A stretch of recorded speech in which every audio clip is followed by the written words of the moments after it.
Malathi from Singapore for Utsava creation. இன்னைக்கு நம்ம முக்கியமான ஒரு நபரை மீட் பண்ண போறோம். அவங்க யாருன்னு தெரிஞ்சுக்கணுமா? அவங்க பத்தி சொல்லணும்னா, இந்த மாசம் விநாயகர்னு சொன்னாலே நம்மளுக்கு ஞாபகம் வருது. என்னங்க, விநாயகர் சதுர்த்தி தாங்க. அந்த விநாயகர் சதுர்த்திக்கும் இவங்களுக்கும் நிறைய கனெக்ஷன்ஸ் இருக்கு.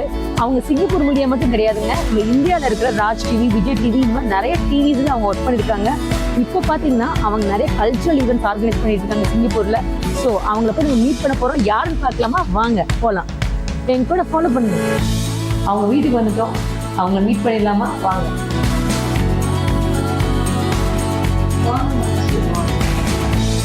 உள்ள வரப்பே பாருங்களேன், எல்லாம் விநாயகரா இருக்காங்க. எவ்வளவு ஒரு பாசிட்டிவ் எனர்ஜி பாருங்க. இன்னும் அடுத்த வாரம் வந்தீங்கன்னா கீழே ஒரு கால் அடிக்கும். ஓ, ஓகே ஓகே. உள்ள வந்தாலே அப்படியே பாசிட்டிவ் எனர்ஜியா தெரியுதுங்க. சுற்றி விநாயகர் தான் வச்சிருக்காங்க. காயத்ரி நம்ம கூட இருக்காங்க. காயத்ரி, உங்களை பத்தி நீங்க நேரெடுத்து செல்ஃப் இன்ட்ரடக்ஷன் பண்ணுங்க. ஓகே, எல்லாருக்கும் வணக்கம். ரொம்ப தேங்க்ஸ் மாலதி. சிரமம் எடுத்துட்டு நீங்கள் வந்து இந்த பிள்ளையார் சிலை நாங்கள் இங்கே சிங்கப்பூரில் பண்ணுறோன்றதை வந்து கவர் பண்ண வந்திருக்கு. நான் வந்து இங்கே வந்து ஒரு 20 வருஷமாக இருக்கேன். ஓகே. இந்த SG60 செலிப்ரேஷன் நடந்துட்டுருக்கு. நீங்கள் வந்து இன்னைக்கு நேஷனல் டே பரேட் நடந்துட்டுருக்கு. பின்னாடி சவுண்டும் போயிட்டு இருக்கு. அந்த பரேடை மிஸ் பண்ணாமல் நாங்கள் வந்து லைவ் டிவி பார்த்தாலும் இங்கே வந்து லைவாக நீங்கள் வந்து பிள்ளையாரையும் கவர் பண்ணுறீங்க. இந்த சந்தர்ப்பத்தில் நான் சொல்ல விரும்புறது என்னென்னா, நாங்கள் இங்கே 20 வருஷத்துக்கு முன்னாடி எங்கள் வீட்டுக்காரர் இங்கே சிங்கப்பூருக்கு வரும்போது எஸ்பாஸில் வந்தார். இன்னைக்கு நாங்கள் சிட்டிசனாக இருக்கோம். சூப்பர். ரொம்ப பெருமையாக சொல்லிக்க கூடிய அளவில் இருக்கும். 8 மெயின் அவதாரம் இருக்குது பிள்ளையாரில். அதை தவிர 32 கதைகள் இருக்குது. கதைகளுக்கு சேர்ந்த அவதாரம் இருக்குது. ஓ, எப்படி நமக்கு தசாவதாரத்தில் வந்து வெங்கடேச சுவாமி வந்து 10வது அவதாரமாக வராது, ஆனால் அவரை பற்றி நமக்கு தெரியும். அந்த மாதிரியே பிள்ளையார்லேயுமே வந்து 8 மெயின் அவதாரம் இருந்தால் கூட 32 அவதாரம், 108 அவதாரம் அப்படின்னு சொல்லி தனித்தனியாக இருக்குது. இதை தவிர இந்தியாவில், சிங்கப்பூரில், தாய்லாந்து வந்து ரொம்ப அதிகம். எப்படி நம்ம தமிழ் மக்கள் வந்து விநாயகர் கும்பிடுறோமோ அந்த மாதிரி தாய்லாண்டில் வந்து ரொம்ப அதிகம். உலகத்திலேயே பெரிய பிள்ளையார் சிலை வந்து தாய்லாண்டில் தான் இருக்கு. அதுக்கு அடுத்தது வந்து மியான்மர், முன்னெல்லாம் பர்மான்னு கூப்பிடுவாங்க இல்லையா, மியான்மர். அப்புறம் நேபாள், பூட்டான், இதெல்லாம் வந்து இந்தியாவை தவிர பாகிஸ்தான்லயும் இருக்கு பிள்ளையார் கோயில். அதே மாதிரி பூஜை பண்றவங்க இருக்காங்க. அது அவங்களும் வந்து ஹிந்துஸ் இருக்காங்க, அவங்களும் பிள்ளையார் ஆர்டர் பண்ணியிருக்காங்க. அதே மாதிரி இந்த பக்கம் வந்தாக்கா உங்களுக்கு வந்து சிலர்லாம் வந்து ஆஸ்திரேலியால, யூஎஸ்ல அங்க இருக்கிறவங்க எல்லாம் நம்மளுடைய இந்தியாலேருந்து போய் அங்க தங்கி இருக்கிறவங்க கோயில்லாம் வச்சிருப்பாங்க இல்லையா, அந்த கோயில்ல இருக்கிறவங்க எல்லாம் வழிபடுறவங்க எல்லாம் இங்கேருந்து துபாய்க்கு வாங்கிட்டு போறவங்க இருக்காங்க. இப்போ பார்த்தீங்கன்னா இப்போ இந்த பிள்ளையார் வந்து ஹேரம்ப கணபதினு இந்த தடவை வந்து SG60க்காக காயத்ரி நீ வந்து எதனா ஒரு பிள்ளையார் கொஞ்சம் டிஃப்ரெண்டா சிங்கப்பூர் கான்செப்ட் இருக்கணும், அட் த சேம் டைம் எங்களுக்கு வந்து பூஜை பண்ற பிள்ளையாரா இருக்கணும். இந்த ஏன்னா சிலர்லாம் வந்து அந்த ஃபேஷன்லாம் விருப்பப்பட மாட்டாங்க. பிள்ளையார்னா பிள்ளையார் சில அம்சம் கரெக்டா இருக்கணும். அந்த சில்பகலான்னு சொல்லுவோம் இல்லையா, அந்த அம்சம் கரெக்டா இருக்கணும். ஸோ அப்போ நான் வந்து என்ன சொன்னேன், ஹேரம்ப கணபதி வந்து 8 அவதாரத்துல ஒருத்தர் அவரு. சரி, நீங்க வந்து ஹேரம்ப கணபதி பூஜை பண்ணுங்க, வீட்டுக்கும் பூஜைக்கு நல்லது. அதாவது ஹேரம்ப கணபதியோட குணம் என்னன்னா, நம்ம வீட்டுக்கு வரக்கூடிய அப்டக்கிள்ஸை மட்டும் தவிர்க்கிறது கிடையாது, நமக்கு தெரியாம இருக்கக்கூடிய எதிரிகளையும் நெகட்டிவ் எனர்ஜியையும் நம்ம கிட்ட அண்டாம தடுக்கிறது. அதே மாதிரி இப்ப சிங்கப்பூர்ல பாத்தீங்கன்னா SG60 இல்லையா இந்த வருஷம், அதனால எல்லாருமே வந்து லயன் சிட்டின்றதுனால லயன் சிட்டி விநாயகர் வச்சு வழிபடணுன்றதுக்காகவே வந்து நான் இந்த தடவை வந்து SG60க்கு ஹேரம்ப கணபதி பண்ணியிருக்கேன். அதே மாதிரி இந்த கணபதி பாத்தீங்கன்னா இவர் வந்து முக்குருணி பிள்ளையார். மதுரை, உங்களுக்கு நான் சொல்லவே வேண்டாம், நீங்க மதுரை ஆளு என்ன. ஆனா நம்ம வந்து எப்படி செய்யறதுன்னு சொன்னாக்கா, நான் அதுக்காக ஒண்ணுத்துக்கும் நான் எல்லாத்துக்கும் அச்சு கொண்டு வர முடியாது. அப்ப வீடு ஃபுல்லா அச்சாதான் இருக்கும். இப்பயே பாத்தீங்கன்னா இது என் கபடு ஃபுல்லா இங்க இருக்கு, அங்க இருக்கு, அங்க இன்னும் 3 ரூம்ல இருக்கு. நான் வந்து என்ன பண்றதுன்னா, என் கை வண்ணத்துல எனக்கு பிள்ளையார் எப்படி வரணும்ன்ற முக்குருணி பிள்ளையார் சொல்லிட்டீங்க, அதே கான்செப்ட்ல நான் அந்த பிள்ளையாரை செஞ்சு கொடுப்பேன். அதே மாதிரி நான் செய்யும் போது அந்த குடும்பம் அவங்களுக்கு எதனா கஷ்டம் இருக்கு, அது போக்கணும், இல்லை ஏதாவது ஜாப் வேணும், இதுக்காக எனக்கு வேண்டிக்கோங்க, என் பையன் PSLE எக்ஸாம் இருக்கு, O-level எக்ஸாம் இருக்கு, அதுக்காக வேண்டிக்கோங்க, இப்படி நிறைய விஷயங்கள் சொல்லுவாங்க, நிறைய கதைகள் சொல்லுவாங்க. அவங்களுக்கு உடைய குறைகளையும் நிறைய செஞ்சு அந்த பகவான் வந்து நல்லா அனுகிரகம் பண்ணணுன்றதுக்காகவே நான் வந்து வேண்டிக்கிட்டே செய்வேன். அதாவது நம்ம பிள்ளையார் மாஸ் ப்ரொடக்ஷன்ல இம்போர்ட் பண்ணி எடுத்துன்னு வர்றதுன்றது வேற. நம்ம ஒரு குடும்பத்துக்கும் அவங்களுடைய பர்பஸ் ஆஃப் மண் பிள்ளையாரை வேண்டிக்கிறதுன்றது வேற. பிள்ளையார பூஜை பண்றதே என்ன கான்செப்ட்னா, கோயில்ல பிள்ளையார் இருக்காரு, நம்ம எல்லாரும் கோயிலுக்கு போய் பூஜை பண்றோம், வருஷம் ஃபுல்லா போறோம், அப்படியே குறைஞ்சி வந்துருச்சு. வருஷம் ஃபுல்லா போயிட்டு இருந்தது போது வருஷத்துக்கு ஒரு தடவை போக ஆரம்பிச்சிட்டோம். ஸோ அந்த வருஷம் ஒரு தடவை போகிற வரையும் நம்ம விட்டு வைக்க கூடாதுல்ல. அவர் தான் மெயின் எல்லாத்துக்கும். அவரை நம்ம வீட்டுக்கு கூப்பிட்டு நல்ல கொழுக்கட்டையெல்லாம் செஞ்சு புடைக்க நிவேத்தியம் பண்ணா அவர் நம்ம கேட்குற எல்லா குறைகளையும் நிவர்த்தி பண்ணி நிறைய நமக்கு சந்தோஷத்தை கொடுப்பாரு, எல்லா ஐஸ்வர்யத்தை கொடுப்பாரு. அதுக்காக தான் நம்ம வந்து கோயிலில் இருக்கிற கல் சிலையை நம்மளால தூக்கி உற்சவ மூர்த்தியா தூக்கி எல்லார் இடத்துக்கும் வர முடியாது. அதே மாதிரி உற்சவ மூர்த்தி கோயிலில் சுற்றி தான் வர முடியும், ஊரை சுற்றி வர முடியும். ஆனால் ஒருத்தர் வீட்டுக்குள்ளேயும் போக முடியாது. ஏன்னா அதுக்கு அந்த புத்தம்லாம் இருக்கும்னு சொல்லுவாங்க, எல்லார் வீடும் எல்லா நேரமும் சுத்தமா இருக்கும்னு சொல்ல முடியாது. அதனால அவங்க வந்து என்ன பண்றாங்க, என்ன சொல்லியிருக்காங்கன்னா, நம்ம மூதாதையர்லாம் மண்ணால செய்யப்பட்ட பிள்ளையார், அதை நம்ம வந்து கல்லுக்கு சமானம். ஏன்னா மண்ணும் கல்லும் இயற்கையான ஒரு பொருள். ஸோ அந்த மண் பிள்ளையாரை வந்து நம்ம எடுத்துட்டு வந்து வீட்டில் பூஜை பண்றோம். இது வந்து ஒரு ஐதீகம். இன்னொரு ஐதீகம் என்னன்னா, 1500 வருஷத்துக்கு முன்னாடி பெரிய டிராட் வந்தது தமிழ்நாட்டில். அதுக்கு என்ன பண்ணாங்கன்னா, கடவுள்கிட்ட வேண்டிக்கிட்டாங்க. அதாவது இது வந்து கதை வந்து குறிப்பேட்டில் இருக்கு. அதுக்கு முன்னாடி வந்து காவேரி வந்த கதை தான் வந்து மண்ணு பிள்ளையார் கதை. மெயினா இந்த 3-4 கதை இருக்கு. அதுல ஒண்ணு வந்து இது 1500 வருஷத்துக்கு முன்னாடி ஒரு ராஜா காலத்துல ஃபுல்லா டிராட் வந்து, அப்ப வந்து சேர சோழ பாண்டியர்கள் எல்லாருமே, குறுநில மன்னர்கள் எல்லாருமே ஒன்னா இருந்தவங்க. அதாவது தனித்தனியாலாம் கிடையாது, சண்டையெல்லாம் இல்லாத ஒரு நாள். அப்ப வந்து டிராட் இருந்ததுனால அவங்களுக்கு வந்து தண்ணி பஞ்சம் இதுவாகி என்ன பண்றதுன்னு தெரியல. அப்போ வெயில்ல வந்து ஒருத்தர் வந்து பிள்ளையார்கிட்ட வேண்டிக்கிட்டு அவங்க வந்து கேட்கும்போது, பிள்ளையார் வந்து அவரோட கனவுல வந்து, நீ வந்து இருக்கிற மண்ணெல்லாம் எடுத்து எனக்கு பிடி, ஒன்னால் பிடி மண்ணை எடுத்து என்னை பிடித்து நீ வெய், உனக்கு தேவையான தண்ணீர் வரும், உன் தண்ணீர் இல்லாமல் அப்படின்னு சொன்னாராம். ஸோ அவர் என்ன பண்ணாரு, அந்த மண்ணை அதே நம்பி அவர் வந்து ஆத்து பக்கத்துல போய் இருக்கிற மண்ணை எடுத்துட்டு வந்து, அவர் இன்ஃபேக்ட் சொல்லணும்னா கரெக்டான கதை வந்து, அந்த வயல்ல வந்து நாத்து நடுறாங்க பார்த்தீங்களா, அந்த நாத்து நடுற மண்ணு கெட்டியா போயிடுச்சு தண்ணி இல்லாததுனால. அதை வந்து எடுக்கிறாங்க. அதை எடுத்து ஒரு மண்ணை கொஞ்சம் கொஞ்சமா தண்ணியை ஊற்றி இருந்த தண்ணியை வச்சு ஊற்றி பிள்ளையார் பிடிச்சி வச்சுட்டாரு. அவருக்கு தெரிஞ்சதை அவருக்கு பக்கத்துல இருந்த அருகம்புல்லை எடுத்து நீங்க சொன்ன மாதிரியே மேல வச்சு பூஜை பண்ணிட்டார். மறுநாள் வந்து நல்ல அடைமழை ஆரம்பிச்சது. அந்த அடைமழை நிக்கவே இல்லை. கொஞ்ச நாளுக்கு அப்புறம் நின்னதுக்கு அப்புறம் தண்ணி இல்லை. திரும்பியும் போனாரு பிள்ளையார்கிட்ட போய், பிள்ளையாரப்பா நீ சொன்ன, நான் வந்து பூஜை பண்ணேன், ஆமா நீ கேட்ட, நான் தண்ணி கொடுத்துட்டேனே, மழை வந்ததே, ஆனா தண்ணியெல்லாம் ஓடி போயிடுச்சு, பூமியில நிக்கலையே, நான் வந்து வயல்ல விதைச்சு பயிர் பண்றது. அப்ப பிள்ளையார் சொன்னது என்னன்னா, அந்த மண்ணை நீ எடுத்து என்னை கொண்டு போற, வீட்டுல கொண்டு போய் வச்சு பூஜை பண்ற, திரும்பி கொண்டு வந்து இந்த மழை முடிஞ்சதுக்கு அப்புறமா அதே இடத்துல போட்டுரு, தண்ணியில கரைச்சி போட்டுரு. அப்ப அந்த மண்ணு வந்து என்ன பண்ணுது, நம்ம ஸ்பாஞ்ச் மாதிரி, ஒரு கேட்டலிஸ்ட் மாதிரி இருந்துட்டு, நம்மளோட வெயில்ல இருந்து எடுக்கிறோமா பள்ளம் தோன்றோம், வெயில்ல மண் எடுத்தோம்னா வெய்ய காலத்துல அந்த பள்ளம் தோண்டிட்டோம். அப்ப ஒரு அடி இருக்கிறது 10 அடி ஆயிடுச்சுன்னு வச்சுக்கோங்க. 10 அடி பள்ளத்துல ஒரு 10 லிட்டர் எக்ஸ்ட்ரா தண்ணி நிற்கும்.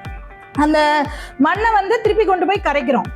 கரைக்கும் போது இது வந்து சேரு தானே. இங்க பாருங்க, இங்க பாத்தீங்கன்னா உங்களுக்கு தண்ணி தெரியுதா, இதுல தண்ணி தெரியுதா, நான் தண்ணி போட்டு ஊற வச்சிருக்கேன். ஆமா, குழன்னு அப்படியே இருக்கு பாருங்க. இது நான் தண்ணி ஊத்தினேன்னா தண்ணி வந்து மேல தெளிவான தண்ணியா நிக்கும். சரி, ஆமா, கரெக்ட். என்ன அப்ப வந்து என்ன ஆகும்னா உங்களுக்கு வந்து இந்த மொத்த மண்ணும் நம்ம வந்து தண்ணியில கரைக்கும் போது அந்த ஆத்துல வந்து உங்களுக்கு ஆறோ குளமோ குட்டையோ ஏரியோ எதுனாலும் அந்த மண் வந்து ஸ்பாஞ்சா இருந்து களிமண் உள்ளுக்குள்ள நல்ல தண்ணியை அனுப்பிடும். மெதுவா ஈரம் காக்க வச்சு அந்த தண்ணியை பூமிக்குள்ள அனுப்பிடும். அப்ப நம்ம 400 அடி ட்ரில்லு 200 அடி ட்ரில்லு 300 அடி ட்ரில் எல்லாம் போட வேண்டாம். தண்ணி இயற்கையாவே நம்மளுடைய குளங்கள்ல கிணறுகள்ல நிரம்பிடும். ஸோ இதை தான் வந்து அந்த ஒரு 1500 வருஷத்துக்கு முன்னாடியிலேருந்து அவங்க வந்து பின்பற்றி வர ஆரம்பிச்சு அது வந்து நமக்கு வந்து பிள்ளையார் சதுர்த்தினா நம்ம வந்து பண்ணணும்.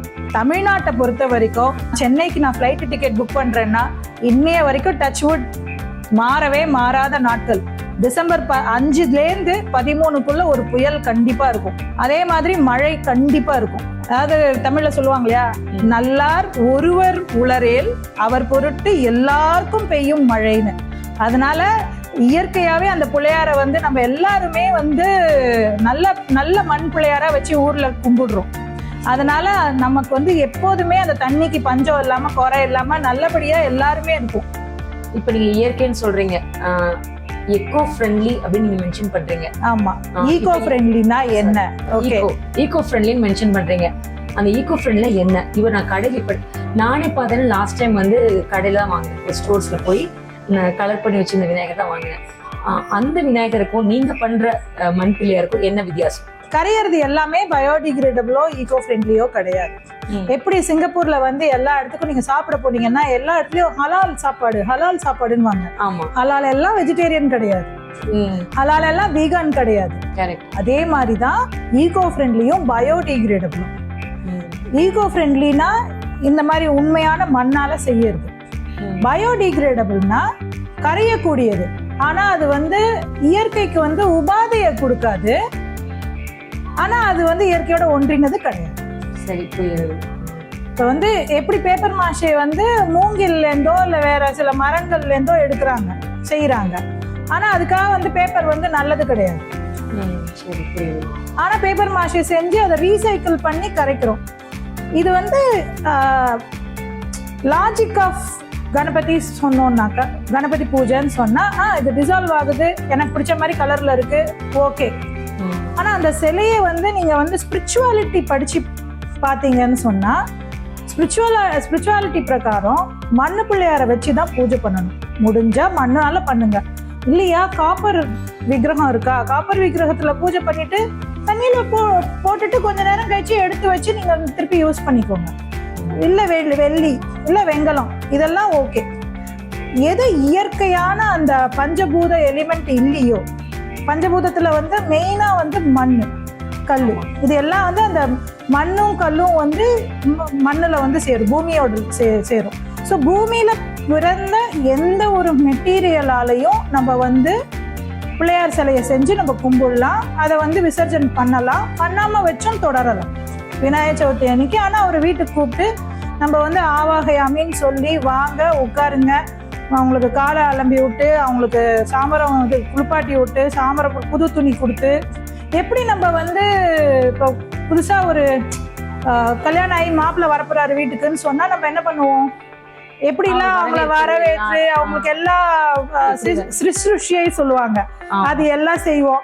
அந்த மாதிரி பிள்ளையார வந்து நம்ம கூப்பிட்டு செய்யறோம். ஸோ அப்போ அதை வந்து பேப்பர் மாஷையில ஏன் நான் வந்து ஒத்துக்க மாட்டேன்னு சொன்னா, அதுக்கு வந்து ஒரு வைப்ரேஷன் வராது. இப்ப நீங்க வீட்டுக்குள்ள நுழையும் போதே காயத்ரி உங்க வீடு அப்படியே தெய்வ கலையா இருக்கு, ரொம்ப பாசிட்டிவா இருக்குன்னு, அந்த பாசிட்டிவ் எங்கேருந்து வருது? அது அந்த மண்ணுல இருந்து வருது. ஏன்னா மண்ணுல வந்து ஆக்சிஜன் இருக்கு, அதை அப்சர்வ் பண்ணிக்கும், அது திருப்பி கொடுக்கும், அந்த பிரீத்திங் கெப்பாசிட்டி இருக்கு. பேப்பர் மாஷேக்கு அது கிடையாது, பிஓபிக்கு அது கிடையாது, அது ஒரு அழகு பொருள். ஸோ நீங்க வந்து பிள்ளையார் சதுர்த்திக்குன்னு வாங்குற பிள்ளையார் வந்து பேப்பர் மாஷேவாவோ பிஓபியாவோ இருக்கக்கூடாது. அது எப்படி தெரியும் காயத்ரி? உங்களை மாதிரி ஆளுக்கு தெரியுது. ஆனா இப்போ நாங்களாம் கடையில வாங்க போனோம்னு வச்சுக்கோங்களேன், நானே லாஸ்ட் இயர் விநாயகர் சதுர்த்திக்கு பாத்தீங்கன்னா கலரா நிறைய கலரா வச்சிருக்காங்க ஷாப்ல. அதைத்தான் நான் $15 கொடுத்து நான் வாங்கிட்டு வந்தேன். அது மண் பிள்ளையாரா நீங்க சொன்ன மாதிரி இந்த பேப்பர்ல பண்ணதா? ரொம்ப ரொம்ப சிம்பிள். எந்த பிள்ளையாரை எடுத்தாலும் அடியில பாத்தீங்கன்னா ஒரிஜினல் மண்ணா இருந்தா இப்படிதான் இருக்கும். பாத்தீங்கல்ல மண் எவ்வளவு சாஃப்டா இருக்கு பாத்தீங்களா? ஆமா, ரொம்ப சாஃப்டா இருக்கு. இப்படிதான் இருக்கும். கொரன்னு இருந்தாலோ ஓட்டை இருந்தாலோ விக்கிரகம் வெயிட்டா இருக்கும். ஆனா வந்து மண்ணா இருக்காது. ஏன்னா கலப்படம் பண்ணின பொருட்கள்ல பிஓபியை கலந்தாலும் வெயிட்டா தான் தெரியும். ஏன்னா நீங்க அதை அடியில பார்த்தாலே வந்து நார்மலி அடியில கலர் அடிச்சிருக்க மாட்டாங்க ஒரிஜினல் மண் பொம்மையா இருந்தா. மெயினா இப்ப இந்த இதுன்னு இல்லை, எந்த விக்கிரகம் நான் உங்களுக்கு ஈஸியா தூக்கக்கூடிய அளவுக்கு இருக்கக்கூடிய விக்கிரகமா காட்டுறேன். இதை பாருங்க, தெரியுதா உங்களுக்கு? இதோடைய சாஃப்ட்னஸ் நம்ம ஸ்கின் மாதிரியே இருக்கும். இது வந்து பார்த்தோன்னே எனக்கு ஒரு ஆச்சரியமா இருக்கு. இது மயில் தானே? இது மயில் தான். மயில முருகர் தானே உட்கார்ந்துருப்பாரு. நீங்க விநாயகர். இது வந்து கணேச புராணத்துல இருக்கக்கூடிய ஒரு பெரிய கதை. ஒரு அசுரனை பிள்ளையார் வந்து முருகர்கிட்டேந்து கடனை வாங்கி மயில அண்ணன் கிட்டேந்து, முருகர் வந்து அண்ணன், எல்லாரும் பிள்ளையார் தான் அண்ணன் நினைச்சுக்கிறாங்க. புதுசா சொல்றீங்க? உண்மை அதுதான். என்ன உண்மை அதுதான். முருகர் தான் வந்து அண்ணன், ஞாபகம் வச்சுக்கோங்க. முருகர் அண்ணன், விநாயகர் வந்து தம்பி. முருகர் தான் அண்ணன், அதனாலதான் தம்பி உடையான் படைக்கஞ்சான்ற வாக்கியமே வந்தது. அந்த பழமொழி வந்ததுக்கு காரணமே அதுதான். ஏன்னா பிள்ளையார் தான் வந்து இந்த மயில்ல உட்கார்ந்து அண்ணன் கிட்ட இருந்து வாங்கிட்டு மயில்ல உட்கார்ந்து அவர் போய் அந்த அசுரனை அழிக்கிறாரு. ஏன்னா வேற எந்த கடவுளாலும் அழிக்க முடியாது. ஆனா அவன் வாங்கின வரம் வந்து மயில்ல இருக்கக்கூடிய அந்த 7 நிறங்கள், அந்த நிறங்கள் மூலமா அவனுக்கு வந்து ஒரு வரன் கேட்டிருப்பான்.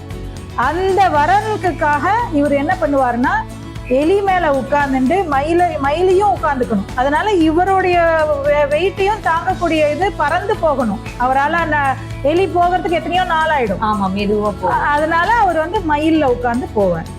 அதனாலதான் பாத்தீங்கன்னா இந்த மயில் அது மூஷகன் வந்து எப்போதுமே இருப்பான். அதனாலதான் அவன் கால்ல இருக்கான்.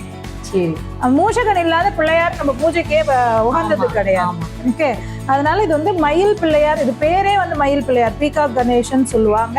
அதனால மயூரேஸ்வர்னு சொல்லுவாங்க. என்னோட எல்லா விநாயகர்லயுமே வந்து கீழே வந்து மூஷகன் இருப்பான். அதுலயும் பார்க்கக்கூடிய அளவுக்கு இருக்கும். சில சில இதுல எல்லாம் வந்து சிலர் சொல்லுவாங்க எனக்கு வந்து சைட்ல உட்காந்துக்கிற மாதிரி கொடுங்க அப்படின்னு. சில இப்ப நான் இது வந்து நான் ஹைதராபாத்ல இருந்து எடுத்துட்டு வந்தாச்சு. இது என்னோட டிராயிங் கிடையாது. நான் முன்னாடி காட்டினதெல்லாம் என்னோட டிராயிங், நானே வரைஞ்சு கொடுத்து செஞ்சிருந்தது. இது வந்து நான் ஹைதராபாத்ல இருந்து எடுத்துன்னு வந்தது. ஏன்னா இந்த ராஜகணபதி வந்து ரொம்ப அழகா இருக்காங்க, எனக்கு ரொம்ப பிடிச்சு போயிருந்தது. அதனால நான் வந்து எடுத்தேன். இப்ப இதுல பாத்தீங்கன்னா இங்க வந்து மூஷகன் வந்து இங்க இப்படி ஏறிட்டு இருக்க மாதிரி இருக்கும். ஆமா, ஆனாலும் நான் வந்து இங்க வந்து எலி கொடுப்பேன், நார்மலா கொடுப்பேன். அவங்க என்ன சொல்லிட்டாங்கன்னா இந்த பிள்ளையார் யாரு வீட்டுக்கு போகுதோ அவங்க என்ன சொல்லிட்டாங்க, எனக்கு இங்க எலி வேண்டாம், எனக்கு மூஷகன் இங்க வேண்டாம், அங்கேயே இருக்கட்டும் பரவாயில்ல, அதனால நாங்க இங்க மூஷகன் கொடுக்குறோம். எனக்கு இன்னொரு டவுட், நிறைய பேர் சொல்லியிருக்காங்க விநாயகரோட தும்பிக்கை வந்து சில இடத்துல இந்த பக்கம் இருக்கும், சில பக்கம் வலது பக்கம் இருக்கும், இடது பக்கம் இருக்கும். வலம்புரி விநாயகருக்கும் இடம்புரி விநாயகருக்கும் என்ன வித்தியாசம்? ஓகே, வலம்புரி விநாயகர் வந்து இப்ப இது வந்து நீங்க வலம்புரின்னு சொல்லுவீங்களா இல்லனா வந்து நடும்புரின்னு சொல்லுவீங்களா? நீங்க தான் சொல்லணும். ஓகே, இது வந்து நடுவுல இருக்கக்கூடிய துதிக்கை. அதே மாதிரி இந்த SG60 பிள்ளையார் காட்டினேன் இல்லையா, இந்த பிள்ளையாரும் வந்து நடுவுல இருக்காரு. ஆமா, நடுவுல இருக்காரு. புரியுதுங்க. இந்த சைடு போயிருக்காரு, இப்படி திரும்பி இருக்கணும் இல்லைங்களா? ஆமா. இப்ப இதுல பாத்தீங்கன்னா இந்த துதிக்கை வந்து பூரா வளைஞ்சு அந்த கொழுக்கட்டையோ லட்டையோ சாப்பிடுறாரு. ஆமா. என்ன இப்ப இந்த பிள்ளையார் பாருங்க, இது வந்து நமக்கு அபயஹஸ்தத்துக்கு பக்கத்துல துதிக்கையை வச்சுட்டு நமக்கு அருள் பாலிக்கிறார். இது வந்து நம்ம எந்த கோயில்ல இருக்கிற பிள்ளையார நம்ம குடும்பமா நம்ம ஒரு நகரத்துல இருக்கோம், அந்த நகரத்துல இருக்கக்கூடிய பிள்ளையார எத்தனையோ வருஷத்துக்கு முன்னாடி அவங்க வழிபட ஆரம்பிச்சிருப்பாங்க அந்த குடும்பத்துக்காரங்க. அது அப்படியே வழியா வரும். இப்ப சிங்கப்பூருக்கு நான் வந்து கொஞ்ச நாள் வரைக்கும் நான் எப்போதுமே வந்து வலம்புரி தான் வந்து பிள்ளையார் செய்வேன். நான் ஒரு 2015க்கு ஒருத்தவங்க வந்து ஒரு நார்த் இந்தியன் வந்து லெஃப்ட்ல பிள்ளையார் வச்சு செஞ்சு தர முடியுமான்னு கேட்டாங்க. செஞ்சு கொடுத்தேன். முதல்ல நான் செஞ்ச பிள்ளையார் வந்து இந்த பிள்ளையார் தான். இந்த பிள்ளையார் தான் நான் வந்து 6 இன்ச்சுக்கு நான் வந்து இடப்புறமா மாத்தினேன். ரொம்ப கஷ்டப்பட்டு மாத்தினேன். நான் வந்து இந்த மண்ணு வேலையெல்லாம் எனக்கு எதுவுமே தெரியாது, இன்னைய வரைக்கும் தெரியாது. நான் யார்கிட்டையும் கற்றுக்கல. அப்புறம் எப்படி பண்றீங்க? அது நான் வந்து ஒருத்தர் இங்கே பக்கத்தில் இருக்காங்க, கணேஷ் குர்பூர்னு ஒருத்தர் இருக்காரு. அவரும் அவங்க வீட்டு பிள்ளையார செஞ்சதை வீடியோலாம் போட்டு வச்சுருந்தாரு. அதை பார்த்து நான் செய்ய ஆரம்பிச்சது. அப்படியே இப்போ இந்த பிள்ளையார நான் செஞ்ச போது அவங்க வலப்புறமாக இருக்கிறத வந்து இடப்புறம் கேட்டாங்க. இப்போ நம்ம இது எல்லாருமே ஊரில் வந்து குத்துக்கால் பிள்ளையார்னு சொல்லுவோம், ஏன்னா அப்படிதான் உட்கார்ந்துருக்குன்றது. ஆனால் சிங்கப்பூரை பொறுத்த வரைக்கும் இது வந்து செண்பக விநாயகர். ஆமாங்க, அந்த சிலோன் ரோடு செண்பக விநாயகர் கோவில் இருக்கு இல்லையா இங்க? ஆமா, அது வந்து சுயம்பு கோயில். அதாவது என்னன்னா, செண்பக மரத்துக்கு கீழே அந்த பிள்ளையார் சிலைய கன்ஸ்ட்ரக்ஷன் வேலை பார்க்குறவங்க கண்டுபிடிச்சு எடுத்தாங்க, ஸ்ரீலங்கன் சமுதாயத்தினர் எடுத்தாங்க. ஸோ அதனால அவங்க சமுதாயத்துலேருந்து எல்லாருமே அந்த பிள்ளையாருக்கு கும்பிடுவாங்க. இப்போ இந்த பிள்ளையார் பார்த்தீங்கன்னா சிருஷ்டி விநாயகர். ஓகே, அவர் உட்கார்ந்துருக்கிற போஸ்டரை பொறுத்து இருக்கு. இது சிருஷ்டி விநாயகர்ல இது வந்து மாசு பகடின்னு சொல்லுவோம், தலப்பா. இப்ப நம்ம வந்து பாரதியார் தலப்பா தான் நமக்கு தெரியும். ஆமா, இல்லன்னா மிஞ்சி போனா வயக்காட்டுல இருக்கிற தலப்பா தெரியும். சைடுல ஆமா ஒரு தலப்பா கட்டி, ஆமா சைடுல வச்சிருப்பாங்க, ராஜாக்கள் மாதிரி. அது அந்த மாதிரி இந்த தலப்பா. இப்ப இன்னொரு தலப்பா பாத்தீங்கன்னா இந்த மயில் பிள்ளையாருக்கு கொண்டு வந்திருக்கு. இந்த தலப்பா வந்து சொல்றேன். ஆமா, இது வந்து வேற தலப்பா, இது மகாராஷ்டிரியன் தலப்பா. அது வந்து வேற தலப்பா. சோ இப்ப நீங்க முன்னாடி காட்டின பாருங்க, ரொம்ப அழகா இருக்காரு. நிறைய இவர் வந்து தகுடு ஷேப் பூனேல இருப்பாரு. பூனேல இருக்கக்கூடிய கோயில் தகுடு ஷேப். இவர் ஜாகிரதை, வெயிட்டா இருப்பாரு, ஈரமா இருக்கு. ரொம்ப அழகா இருக்கு பாருங்க, எவ்வளவு அழகா அவங்க பண்ணிருக்காங்க. நிறைய ஜுவல்ஸ் போட்டிருக்காரு. இது வந்து 14 இன்ச்சு, இது வந்து 10 இன்ச்சு. இது ரெண்டும் ஒண்ணுதான். இது வந்து வேற ஒருத்தருடைய அச்சு, இது வந்து நான் செஞ்சது. இது அச்சுல பண்ணிருக்கீங்க? எல்லாம் கையில பண்ணது. இதுவுமே அச்சுதான். ஆனா நான் இது வந்து ஃபுல் அண்ட் ஃபுல் இந்த பிள்ளையாரோட வரைபடம் ஒரு அங்கமும் நான் செஞ்சு கொடுத்தது. இது வந்து வேற ஒருத்தருடையது. அதாவது இவ்வளவு நகையை போட்டு இப்படி பண்ணியிருக்காங்க இல்லையா, அது வந்து வேற ஒருத்தருடையது. இது வந்து என்னோடது. நான் அதே மாதிரி கோயில்ல இருக்க மாதிரியே இதுல வந்து கோயில்ல எப்படி இருக்கோ அவருடைய முகம், அதே மாதிரிதான் நான் வந்து முயற்சி பண்ணியிருக்கேன். ரொம்ப அழகா வந்துருங்க, அவ்வளவு அழகா இருக்காரு. அந்த கலரிங் வந்து நான் வந்து ஈகோ ஃப்ரெண்ட்லி கலர்ஸ் தான் யூஸ் பண்ணேன். ஆனா ஒண்ணு எப்படி இருந்தாலும் கடைபிடிக்க வேண்டியது என்னன்னா, சொல்லுங்க, அந்த பிள்ளையார வந்து நீங்க வாங்கி எடுக்கும் போது வெயிட்டா இருந்தா மட்டும் பத்தாது, மண்ணா இல்லையான்னு தட்டிப்பாங்க. மண்ணு, அந்த பாட்டு கூட இருக்கு இல்லையா, அந்த முரளி பாட்டா? ஆமா. ஐயோ பாருங்க அந்த பாட்டு, தஞ்சாவூர் மண்ணை எடுத்து.